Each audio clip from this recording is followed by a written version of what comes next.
João 8, 32, diz assim a palavra do Senhor: conhecereis a verdade, e a verdade vos libertará. Versículo 36, se pois o Filho vos libertar, verdadeiramente sereis livres. Vamos ouvir o Espírito falar sobre a verdadeira liberdade que a Páscoa, a ressurreição de Cristo, trouxe às nossas vidas. Que esta palavra que acabamos de ler conforte muito o coração, console, ensine, dirija a sua vida pessoal, a sua relação com Deus, em nome de Jesus. Vamos orar ao Senhor.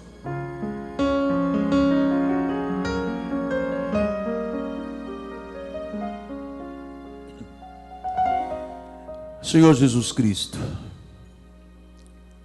sempre, Deus, o meu louvor te pertence. A gratidão pela obra eterna que o Senhor fez em minha vida, pela libertação da escravidão do pecado para ser um servo da justiça. Eu te dou graças, Pai, por tantos benefícios, tantos benefícios. A minha alma não se esquece de contá-los a cada dia, pois eu sei que o homem não tem coisa alguma se do céu não lhe for dado. Obrigado, Senhor, porque tu me revelaste a tua soberania, para que eu não mais tocasse na tua glória, mas pelo contrário pudesse dizer: a minha suficiência vem de Deus. Fala-nos então, Senhor, capacita a tua igreja e abre ouvidos e mentes e corações para que sejam receptivos com o ensino da palavra, em nome de Jesus. E todo o povo de Deus diga amém, amém e amém. Graças a Deus, meu bispo amado, graças a Deus.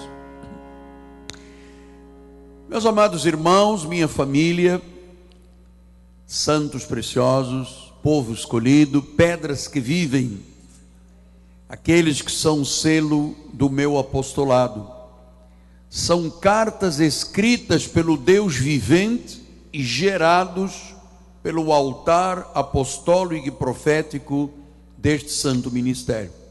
Mas são, acima de tudo, meus filhinhos em Cristo Jesus. Meus amados, a primeira palavra desta mensagem é de boas-vindas. Bem-vindos à Páscoa na Cristo Vive. Quero lhe dizer, como pastor, que esta é a 37ª celebração da Páscoa na minha vida ministerial. E claro que eu quero começar este recado lhe ensinando e lhe mostrando o que significa, o que é a Páscoa. Então deixe-me explicar-lhe. Os judeus, o povo hebreu, tem até hoje 7 grandes festas de celebração na sua relação com Deus. A Páscoa era uma delas. E você sabe que havia uma festa que foi instituída nesse dia para celebrar aquela saída do povo hebreu, do povo judeu, no seu êxodo, saído do Egito da escravidão para a terra prometida. E naquela noite, Deus poupou todos os infantes, todos os recém-nascidos, todos os primogênitos, das casas onde havia nas ombreiras uma marca de sangue. E Deus naquele dia estabeleceu a 10ª praga para o povo egípcio. Então, o que é a Páscoa? A Páscoa é, acima de tudo, uma celebração de proteção, de libertação, de salvação e de redenção ao povo de Israel. Essa palavra hebraica, pesha, e a palavra grega, pasha, significa exatamente a redenção de Israel. É um cerimonial festivo para as festas de Israel, mas acima de tudo ela é conhecida como a festa dos pães asmos, os pães sem fermento, porque quando eles largaram o Egito, não houve tempo de colocar fermento no pão, então é chamado pão asmo. Agora você pergunta, mas apóstolo, o que a Páscoa judaica tem a ver conosco que vivemos o novo pacto? Somos um povo evangélico, cristão. O Senhor sempre diz, mudou o sacerdócio, mudou a lei, não é mais Moisés, não são mais os 612 mandamentos, agora é Jesus, é a graça. O que isto traz de significado para nós? Teríamos nós que comemorar um dia por ano do Peshá ou Pascha? Deixe-lhe explicar com palavras do apóstolo São Paulo. Em 1 Coríntios 5:7, diz assim: lançai fora o velho fermento, para que sejais nova massa, como sois de fato sem fermento.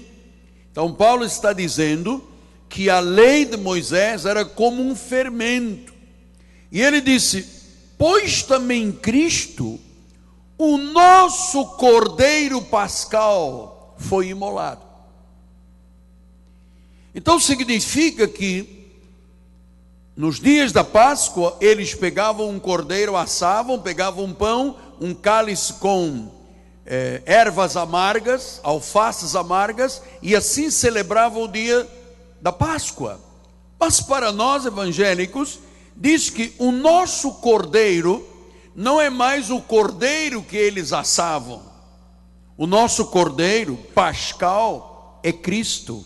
Significa então que desde a igreja primitiva, já a igreja primitiva entendia que a verdadeira representação da Páscoa para a igreja primitiva já era o quê? A ceia do Senhor.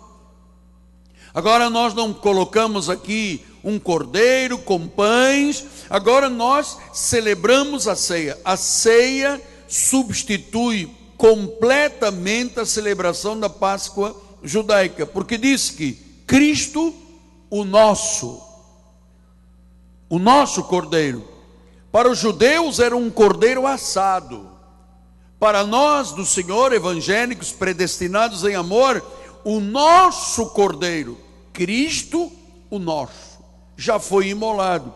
Então, significa o que? Diz o versículo 8: por isso celebremos a festa não com o velho fermento. Quer dizer que esta festa de celebração não é mais um dia como os judeus têm ao dia de hoje, celebrando o Peshá. Não é mais com o velho fermento, nem com o fermento da maldade e da malícia. Veja como é que Paulo disse que a lei tinha um fermento de maldade e de malícia. E ele disse: agora, como o nosso cordeiro Cristo já foi imolado, significa que nós celebramos com asmos, com pães, não mais o pão dos judeus, mas a sinceridade e a verdade. Então, meus amados, o Cristo, nosso Cordeiro Pascal, ele não permite uma celebração de um dia. Ele foi imolado, ele é o nosso Cordeiro Pascal, e ele diz à igreja: eu não quero mais velho fermento da antiga lei. Não quero na minha igreja uma celebração com maldade e malícia. Maldade e malícia vem do grego kakia, maldade e malícia. Eu quero sinceridade e verdade. Significa que pureza, retidão e integridade são uma das formas de se celebrar a ressurreição de Cristo. Porque aquele cordeiro que era assado por eles, era sacrificado, era o tipo da expiação de Cristo.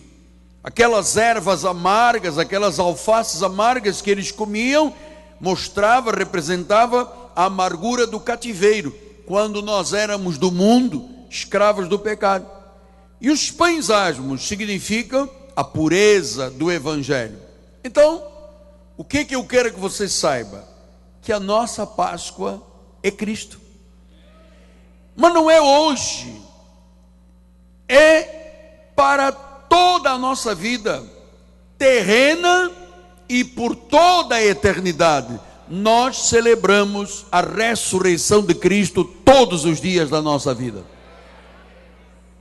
Todos os dias. Então, meus irmãos, há 37 anos que eu celebro a Páscoa, de modo bíblico e cristão, com sinceridade e verdade, não mais com o fermento da lei. A minha primeira Páscoa foi celebrada na igreja da Ilha do Governador, com um pequeno grupo, num colégio estadual que me foi emprestado. 37 anos se passaram. Hoje nós estamos celebrando a Páscoa com pessoas em 123 países. Muitas coisas nestes 37 anos aconteceram, desde a minha primeira Páscoa como pastor. Veja só, há 37 anos não havia smartphones, não havia videogames, não havia internet, não havia e-mails, não havia websites, não havia CDs, não havia laptops, não havia Walkmans, não havia computadores, não havia vírus, nem Nintendos, nem Prozac, nem Rivotril, nem MTV, nem filhos de profeta.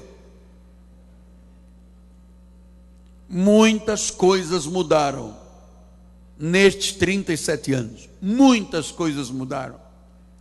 Mas há coisas que não mudam. Por exemplo, as necessidades que as pessoas continuam tendo não mudam. E também não muda as respostas que Deus tem para aqueles que precisam de mudar. Ele é o mesmo. Diz em Hebreus 13:8, Jesus Cristo ontem, hoje é o mesmo e o será para sempre. Então, quando eu penso na Páscoa, eu sempre penso em Jesus, primeiro, pendurado naquela cruz no Monte Calvário, no Gólgota. Penso na devastação, na desilusão, nos desapontamentos dos seus discípulos, mas também penso na grande surpresa. 3 dias mais tarde da sua morte, ele ressuscitou. 1 Coríntios 15:14 diz: e se Cristo não ressuscitou, é vã a nossa pregação, e é vã a nossa fé. Então significa que se não houvesse a ressurreição, tudo isso que nós estamos fazendo aqui seria vão.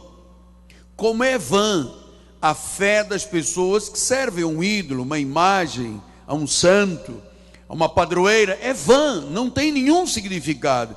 Então ele diz depois, versículo 15: e somos tidos por falsas testemunhas de Deus, porque temos asseverado contra Deus que ele ressuscitou a Cristo, ao qual ele não ressuscitou, se é certo que os mortos não ressuscitam. Porque se os mortos não ressuscitam, também Cristo não ressuscitou. E se Cristo não ressuscitou, é vã a vossa fé, e ainda permaneceis nos vossos pecados. E ainda mais, os que dormiram em Cristo pereceram. Se a nossa esperança em Cristo se limita apenas a esta vida, somos os mais infelizes de todos os homens. Então Paulo está agora chamando a igreja à consciência do significado da ressurreição. Diz a Bíblia Sagrada: se não houvesse ressurreição, nós não ressuscitaríamos e a nossa fé não serviria para nada, porque morreríamos e acabaria no cemitério. Mas a Bíblia diz que ele ressuscitou. que a nossa fé não é vã, é uma fé verdadeira, é uma fé legítima, é uma fé no único e soberano Deus. Por isso é que João disse em 8,36, ele disse: se você for liberto por estas verdades, verdadeiramente você será livre. Então, passaram os 37 anos, tudo mudou, muitas coisas mudaram, muitos governos, muitas tecnologias, muita coisa mudou, mas existe um ponto que não mudou, que é a escravidão do ser humano quando ele não tem a salvação manifestada. Então a pergunta que surge é: apóstolo, que tipo de liberdade Jesus oferece? O que ele vem propor à sua igreja neste dia em que continuamente, para o resto da nossa vida, nós celebramos a fé no ressuscitado? Que liberdade ele vem oferecer? Porque disse: se o Filho vos libertar. Quer dizer que a nossa fé nos faz crer no poder da libertação que Cristo concede aos seus eleitos. Éramos escravos do pecado, hoje nós somos servos da justiça. O que ele oferece? O que Jesus nos quer ver livres? Então agora a sua atenção de novo para o altar. Primeiro lugar, número 1, ele quer que nós sejamos livres das dores do passado. Você sabe uma coisa? Nós temos aqui vários irmãos na igreja que são psicólogos, psicanalistas, como o seu apóstolo. O passado, às vezes, é a maior causa de sofrimento do ser humano. As feridas do passado, as prisões emocionais, os ressentimentos, os arrependimentos, as dores dos ressentimentos daquelas pessoas que nos feriram e as que nós ferimos também, intencionalmente ou não. Quantas pessoas chegam ao nosso ministério com marcas do seu passado? Às vezes são relações abusivas, de violência dentro da família, violência física, violência verbal, violência emocional, violência sexual. Quantas pessoas chegaram aqui que foram abusadas sexualmente quando eram crianças? Quantas pessoas sofrem porque foram rejeitadas pela família, ridicularizadas? Quantas pessoas chegam aqui com dores do seu passado porque fracassaram no seu casamento, esmagadas nos seus sentimentos? Alguns não conseguiam mais amar. Então o Senhor vem propor esta manhã que a sua obra da cruz e a sua ressurreição lhe tragam libertação das dores do passado. Isaías, o profeta, explicou isto tremendamente bem. Olha aí, Isaías 43, 18 e 19. Não vos lembreis das coisas passadas, nem considereis as antigas. Eis que faço coisa nova, que está saindo à luz. Porventura não percebeis? Eis que porei um caminho no deserto e rios no ermo. Então o Senhor diz: não te lembres das coisas passadas. Não deixes que o teu passado seja uma prisão. A Bíblia diz que quem está em Cristo é uma nova criatura. Então o passado, aquelas imagens negativas, aquelas memórias passadas que aprisionam, aqueles rancores que às vezes a pessoa vive prisioneiro, a Bíblia diz que hoje um novo dia ressuscitará em tua vida. Ressuscitará em tua vida. Talvez você diga: mas apóstolo, eu não consigo. Você não sabe o que aquele homem, aquela mulher me feriu. Eu não consigo perdoar. Não dá para esquecer. Você tem razão quando diz isso. Você não consegue, nem eu conseguiria também. Por isso, Jesus disse: se você me conhecer, você vai ser verdadeiramente livre. Humanamente pode não dar, mas o amor de Jesus, colocado no nosso coração, de forma real e verdadeira, nos faz ser livres das dores do passado. Por isso é que nós precisamos de Jesus. Por isso é que sem Jesus a nossa fé seria vã. Mas com Ele a liberdade. Ele sabe o quanto cada um de nós foi ferido no passado antes de Jesus. Ele pode fazer você sair de qualquer prisão do passado. Veja o que diz o Salmo 34, 18. Perto está o Senhor dos que têm o coração quebrantado e salva os de espírito oprimido. Sabe o que é um coração quebrantado, um espírito oprimido? A pessoa que guarda lá dentro as dores do seu passado. Ele diz: o Senhor está aí, Ele ressuscitou, Ele está vivo, Ele continua operando, Ele é o mesmo de ontem, de hoje, eternamente. Então, diz que se a pessoa chega ao conhecimento com um coração quebrantado, quebrado, esmagado e um espírito oprimido, diz que quando você conhece a verdade te liberta. O Senhor quer que sejamos livres das dores do passado. Segundo lugar, o Senhor quer nos ver livres de arrependimentos e ressentimentos por causa de erros do passado. Você sabe, todos nós, antes de termos a plenitude de Deus na nossa vida, antes de termos olhos espirituais iluminados, antes de termos sido trazidos por Deus para a sua obra, antes de termos entendido a nossa predestinação, a nossa eleição, todos nós cometemos erros. E vou lhe dizer uma coisa: alguns foram até erros estúpidos. Ninguém é perfeito.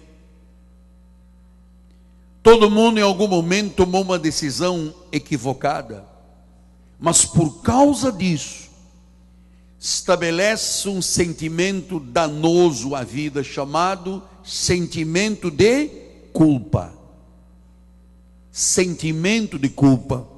Então quer dizer que a culpa é terrível. A culpa é um fardo. Sentir culpa faz a vida ser miserável, rouba a energia vital, porque a pessoa que se sente culpada, ela se pune a ela mesma, e às vezes se enterra com calmante. Olha, existe um calmante aí, meu amado, que se alguém aqui faz uso dele, tem que largar hoje aqui no altar, chama-se Rivotril. Hoje os médicos vão passando, a pessoa tem um pouco de ansiedade, Rivotril, tem medo, Rivotril, tem problema de culpa, Rivotril. Então há pessoas hoje que não vivem mais por causa desse remédio. Olha, quantas vezes a pessoa chega aqui e diz: apóstolo, eu sinto uma culpa muito grande porque eu fiz um aborto. Você sabe, o aborto não é apenas o feto que morre, é que parte da mulher morre com aquele feto. E aí a pessoa vive anos de emoções, como disse o carioca, na ponta da faca. E claro, se a pessoa não entende do perdão de Deus, como é que Deus recupera a pessoa? Como é que Deus faz a pessoa começar de novo? Como é que Jesus dá um novo começo? E aí vem o significado da Páscoa. Uma vida livre, sabendo que Ele pagou por todos os nossos pecados. E Paulo disse isso em Romanos 3, 23 e 24. Todos pecaram. E todos carecem da glória de Deus. Não é o livre-arbítrio, é que carecemos da glória de Deus. Ele diz: sendo justificados gratuitamente, por sua graça, mediante a redenção que há em Cristo Jesus. Então a obra é dele, a soberania é dele, a justificação é dele, a graça é dele. Significa que nós fomos justificados gratuitamente, não pagamos nada, ele pagou tudo por nós. Nós temos liberdade total quanto aos ressentimentos dos erros do nosso passado. Jó, o grande sofredor, mas o grande recompensado, em Jó 11, 13 a 16, ele diz assim: olha, se você dispuser o coração e estenderes as mãos para Deus, se lançares para longe a iniquidade da tua mão, e não permitires habitar na tua tenda a injustiça, então levantarás o rosto sem mácula, estarás seguro e não temerás. Agora veja a essência do milagre de Deus da Páscoa: pois te esquecerás dos teus sofrimentos, e deles, dos sofrimentos, só terás lembrança como de águas que passaram. Águas que passaram, amado. Águas que passaram. Eu às vezes me lembro de situações e penso, são águas que passaram. Esquecerás. O sangue de Jesus faz isso na nossa vida. Esqueceu o passado, acabou. Eu não posso voltar atrás para corrigir as coisas do meu passado, mas eu posso pensar que o meu passado pode ser um grande professor que me ensina a não errar mais no futuro. O passado não pode ser o coveiro que enterra a minha vida. Terceiro lugar, número 3. Jesus quer libertar das pressões da vida. Você sabe, para algumas pessoas, parece que a vida está sempre fora do controle. Muito estresse, exaustão, cansados. Existem pessoas relativamente jovens, com 40, 50 anos, que parece que estão no fim da vida. Sabe aquele treinador de boxe que vê o seu discípulo apanhar 2 sopapos no fígado e um no queixo, e ele pega e joga a toalha? É assim que muita gente está vivendo. Debaixo de pressões, por tudo jogam a toalha. Não tem uma vida com estabilidade. Olha o que o Espírito faz e diz à igreja. Isaías 40, 28 e 29. Não sabes, não ouviste que o eterno Deus, o Senhor, o Criador dos fins da terra, nem se cansa, nem se fatiga? Não se pode esquadrinhar o seu entendimento, porque Ele faz forte ao cansado, multiplica as forças ao que não tem nenhum vigor. Então, você não pode jogar a toalha quando uma adversidade chega. Você não pode simplesmente desistir porque está cansado da vida, porque a Bíblia diz que Deus faz forte ao cansado, que Deus multiplica as forças daquele que não tem forças. Ele dá forças para o ser humano se levantar, força para viver, coragem para vencer. Ele tem o poder que você precisa. Ele prova isto pela sua Páscoa, porque Ele ressuscitou, Ele está vivo, Ele vive em nós. E Paulo disse em Filipenses: então agora eu posso dizer que eu posso tudo naquele que me fortalece. Eu posso tudo naquele que me fortalece.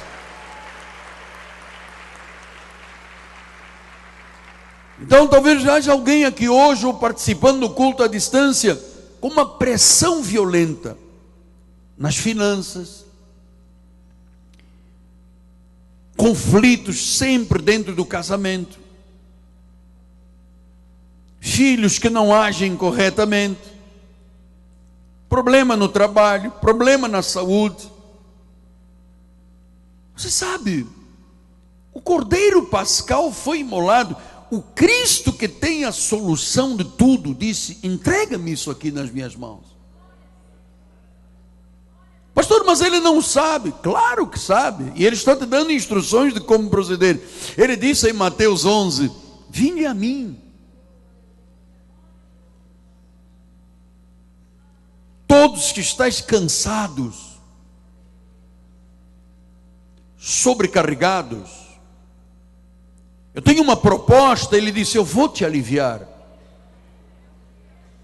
Tomai sobre vós o meu jugo, aprendei de mim. Tem muita gente aprendendo com Buda, com Maomé, com Aparecida. Eles não, com Maria. Aprenda de mim, toma o meu jugo. Eu sou manso, eu sou humilde de coração, eu não sou condenador, eu não sou achacador. Você vai encontrar descanso para a vossa alma. Toma sobre vós o meu jugo, vinde a mim. Está cansado? Eu vou te dar forças. Então Deus não quer que vivamos de pressões do passado, de culpa do passado, das pressões da vida.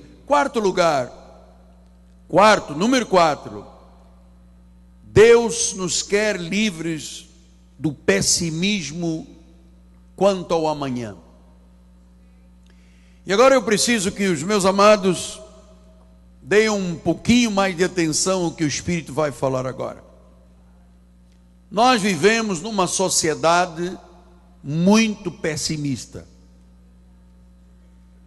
Vemos um povo sem qualquer fé. Habitamos numa sociedade que está numa decadência moral muito grande. Vivemos mesmo com uma inabilidade governamental. Então, é óbvio que há muita gente desencorajada, pessimista. Eu estava lendo uma reportagem de uma revista que diz: todos os meses 1.500 pensadores, pessoas com formação superior, mestrado, doutorado, saem do Brasil para outros países, porque estão sem esperança. Ontem li num jornal da cidade dizendo que a maior apresentadora de televisão para crianças e depois para adultos disse: vou viver para fora do Brasil, eu não aguento mais esse drama.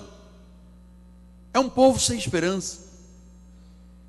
São pessoas que pensam que nada mais pode mudar. São pessoas que não têm fé e levam os seus problemas de pessimismo para dentro do casamento. Às vezes, quando passam por uma agitação financeira, já pensam no pior. Muitos só pensam até em morrer. Mas olha uma coisa: Deus nos criou com um propósito maravilhoso. Você sabe, quando nós colocamos o nome da nossa programação de televisão, Posso Crer no Amanhã, eu vou lhe dizer uma coisa: esta igreja pode sim crer no amanhã. Nós acreditamos num Deus vivo, que nos criou com um plano, um Deus que pensa em nós. Nós temos o nosso nome escrito nas palmas das suas mãos. Deus não nos chamou para sermos vítimas de uma inabilidade de um governo. Deus nos chamou para sermos mais que vencedores. Mais que vencedores.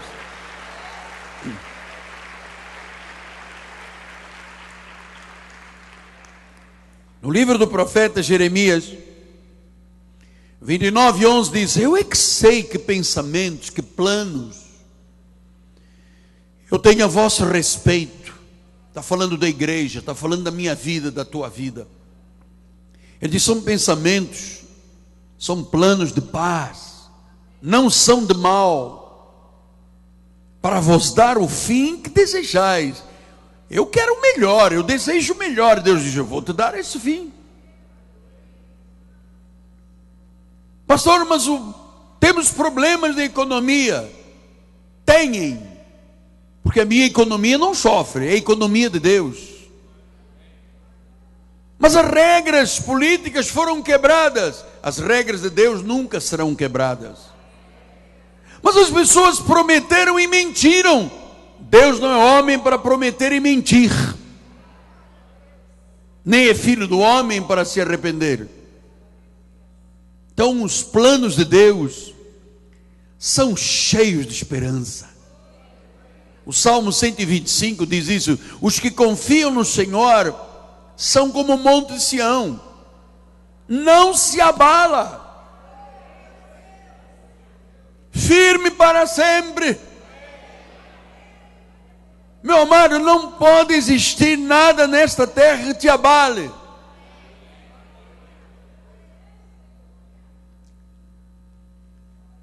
Nós somos como o monte Sião, firme para sempre. Isaías 54:10 diz: os montes se retirarão, os outeiros serão removidos, mas a minha misericórdia não se apartará de ti, e a aliança da minha paz não será removida, diz o Senhor, que se compadece de ti.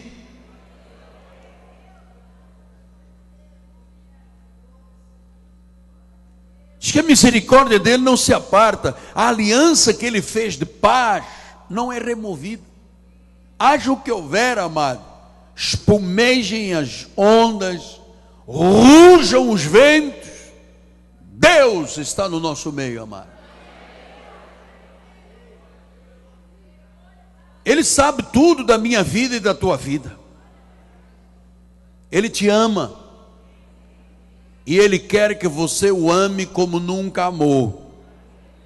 É por isso que Ele te trouxe hoje aqui, neste dia de celebração da Páscoa. Você não está aqui por um acidente. Deus quer que você o conheça de verdade, porque quando você conhece Jesus, você é livre. Então nós não estamos aqui anunciando religião. Eu estou aqui propondo à Igreja de Jesus uma relação com Deus. Jesus quer que sejamos livres de dores, de feridas, de culpa, do passado, das pressões, dos arrependimentos, do pessimismo, das preocupações, das dúvidas, do medo do amanhã. Eu não tenho medo do amanhã. Eu estou absolutamente convencido que quando Deus disse a esta igreja e os milhões de pessoas que participam via satélite, internet, quando Deus disse: vocês são uma nação santa e intocável. Isto é verdade. Isto é verdade. Ele disse: coroa e diadema nas minhas mãos. E ele disse: eu sou como uma tocha de fogo, que não me calarei até que a minha justiça seja feita na vossa vida.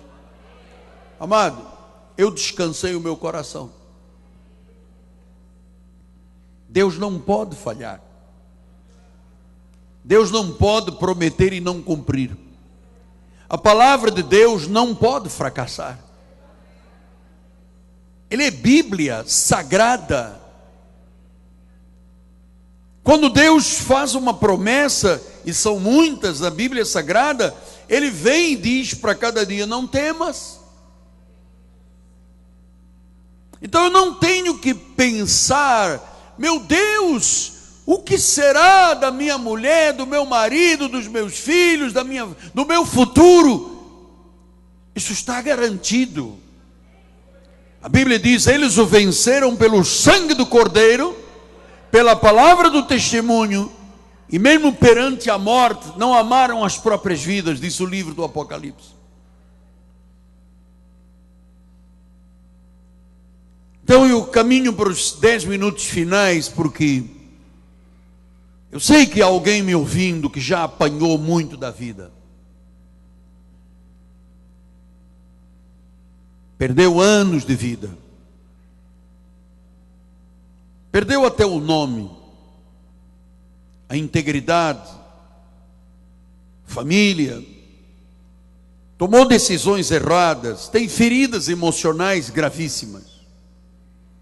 E está dizendo: eu preciso de um novo começo. Eu preciso de uma Páscoa na minha vida, de uma ressurreição na minha vida.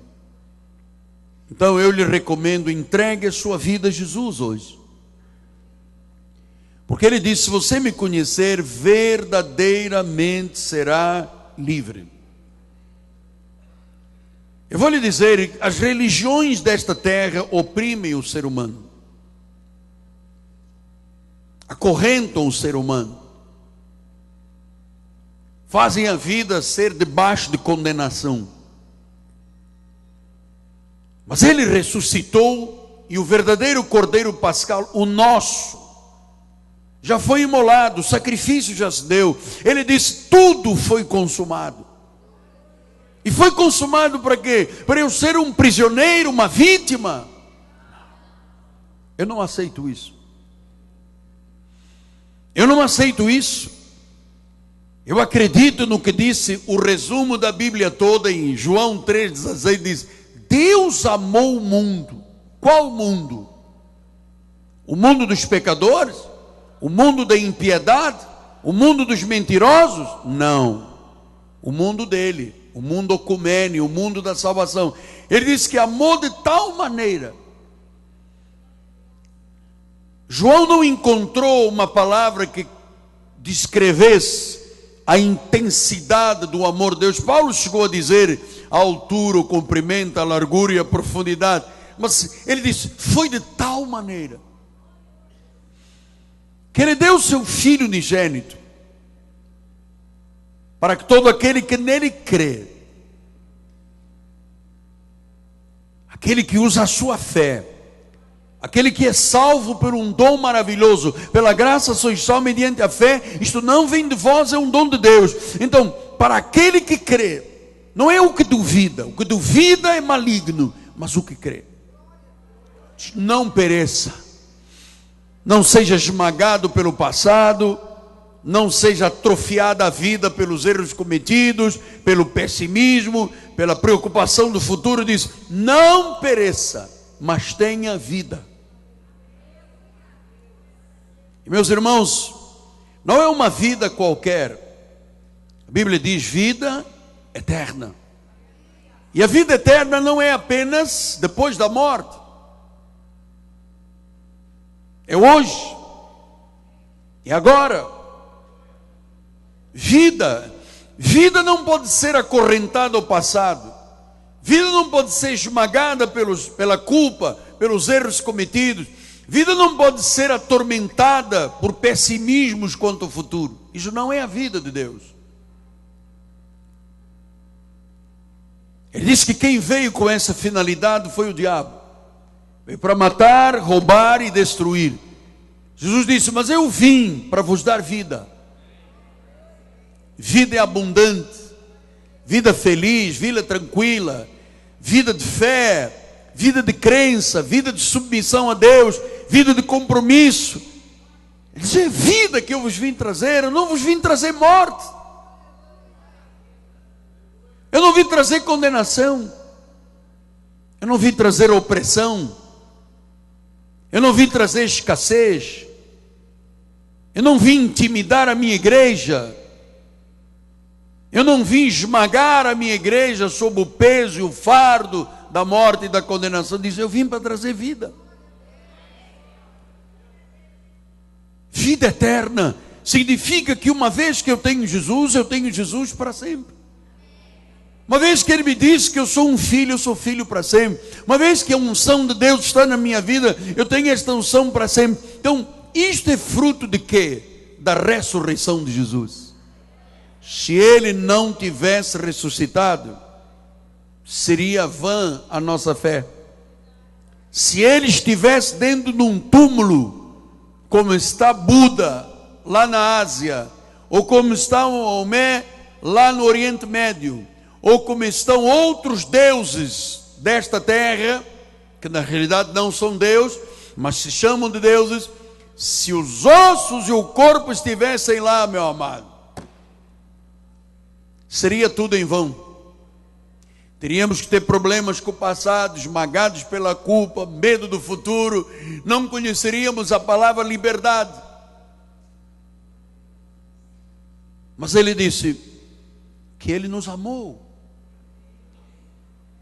E você sabe, eu sinto este amor de Deus no meu coração, esta misericórdia, esta compaixão. Eu não venho à igreja com medo do inferno, amado. Nós não fomos postos para a ira, fomos selados para o dia da redenção.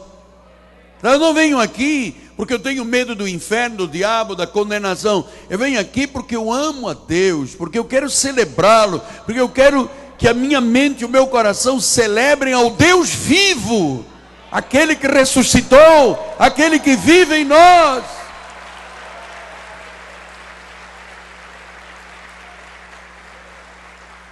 Ele é o nosso Cordeiro Pascal. Jó, há milhares de anos atrás, ele disse: eu sei que o meu Redentor vive. Então nós não estamos aqui tratando de uma religião, meu amado. Não estamos aqui celebrando a uma estátua pendurada numa cruz. A cruz é a morte maldita do madeiro. Por isso nós não temos uma cruz aqui na igreja. É símbolo de maldição. Tanto a cruz quanto o túmulo estão vazios. Eu nunca fui a Jerusalém, mas nós temos aqui famílias que já foram a Jerusalém e voltaram dizendo: fomos lá no túnel. É verdade ou não é, doutor? Fomos lá no túnel. Estava vazio, o túmulo estava vazio, não tinha nada. Mas todos os anos, milhares e milhares e milhares de pessoas vão a um certo lugar no Oriente Médio, que lá estão os ossos do seu Deus. O nosso Deus ressuscitou. Por isso Ele é o único Deus. Só Ele venceu a morte. Então, você tem que crer nestas verdades que te libertam. O que eu prego nesta igreja é libertador. O que a escravidão do pecado impôs sobre a nossa mente e o nosso coração, Jesus liberta. Todos nós entramos aqui um dia aprisionados, algemados, cada um com um drama, cada um com um problema, cada um com uma história. Cada um tem um testemunho. Daqui a pouco o Vanilson vai começar a dizer: olha, eu tenho um testemunho, eu era um homem de rua, um morador de rua, passou um irmão da igreja Cristo Vive, me falou de Jesus, me ajudou, hoje tenho meu emprego, já tenho lugar para morar. Cada um aqui tem um testemunho, mano.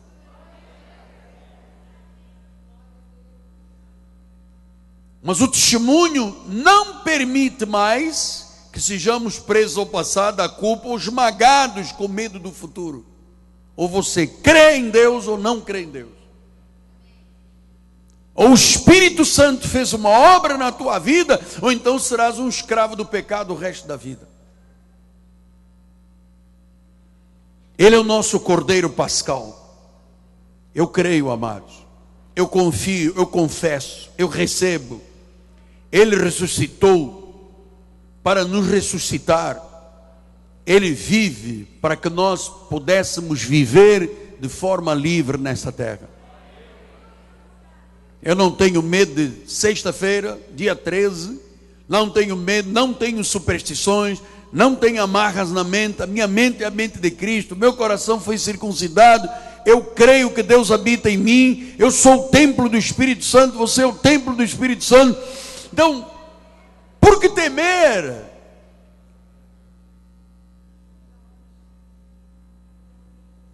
Quem tem que temer são as pessoas que foram apanhadas no Lava Jato.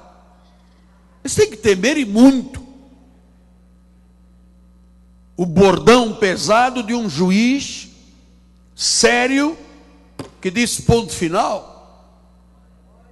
Esses têm que temer muita coisa. A força da lei dos homens está imperando no nosso Brasil.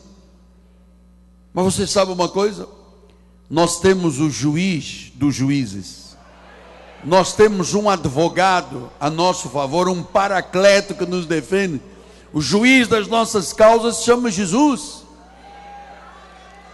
E ele fez uma obra eterna, ele ressuscitou.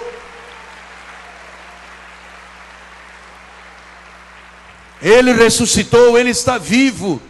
Ele está aqui neste lugar. Ele está esperando a tua confiança nele, amado. Ele está esperando. Por isso é que a proposta que o Espírito fez hoje é a verdadeira liberdade. Nenhum membro desta igreja será apoucado. Ninguém será diminuído. Ninguém será envergonhado. Pelo contrário, haverá dupla honra para todos nós, amados. Pastor, eu estou dizendo isto como, apóstolo? Baseado na palavra do meu Pai, do teu Pai celeste. A história comprovou a veracidade de tudo que Jesus deixou aqui. Tudo. Isto não é apenas um livro para eu andar debaixo da minha axila, não. Nem estar lá na prateleira empoeirado. A Bíblia é a palavra viva. Ela tem que estar na mente e no coração. E sabe o que Deus disse? Deus disse que arrancou o nosso coração de pedra, colocou um coração sensível e escreveu na nossa mente e no nosso coração as suas leis para que nós as vivamos nesta terra.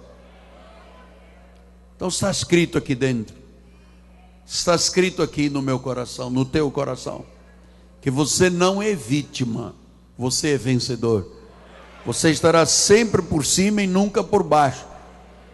Você terá para emprestar e não tomará emprestado. Porque Deus luta a teu favor. As pelejas não são tuas, são dele. Ele vive. Ele reina. Ele é o Senhor. Assim seja, assim disse o Espírito da graça de Deus.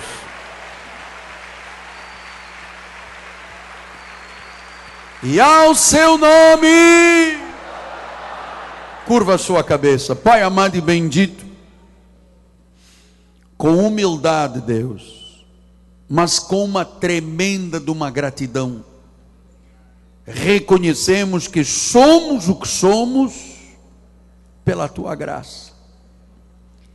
E recebemos no nosso espírito, ó Deus, esta liberdade, esta palavra tão linda, tão cara. Pessoas deram a vida por esta liberdade. A liberdade de Cristo que a Páscoa nos trouxe, Pai. A ressurreição do Senhor. Agora não somos mais cauda deste mundo, agora somos cabeça. E não abriremos brechas para nenhuma outra voz, porque Jesus disse: as minhas ovelhas não ouvem a voz do estrangeiro, do mercenário. As minhas ovelhas ouvem a minha voz e me seguem. Então, Senhor, nós seguimos esta liberdade em Cristo, em o nome de Jesus, e não duvidamos de nada, absolutamente nada, mesmo as coisas que efetivamente possamos não compreender totalmente, nós recebemos como a verdade libertadora, em nome de Jesus Cristo, o Cristo vivo, o Cristo que ressuscitou, o Cristo que nos fez livres, em nome de Jesus. Amém, amém e amém. Graças a Deus. Agora, um aplauso perfeito, consciente. Glória a Deus. Vamos ficar de pé. Nossa bispa vai dar a bênção final. Amanhã, reunião de oração, 7:30 da noite. Ministério de força e poder. Glória a Deus. Levante as suas mãos para os céus. Obrigada, Senhor, porque nós temos a verdadeira liberdade em Cristo Jesus, Pai. Nós te louvamos por esta palavra, Senhor, que faz com que nós creiamos a cada dia que Tu tens o controle de tudo em Tuas mãos, Pai. Senhor, dá ordens aos Teus anjos que levem o Teu povo em paz. Guarda-nos nessa semana, Senhor. Livra-nos do mal, Senhor. E nós profetizamos, Senhor, abundâncias vindo do céu, Senhor, para a vida da Tua igreja, Pai. Saia daqui feliz, esperando o melhor de Deus, porque Deus tem o melhor para nós. Graça e paz. Feliz Páscoa. Jesus vive. Aleluia.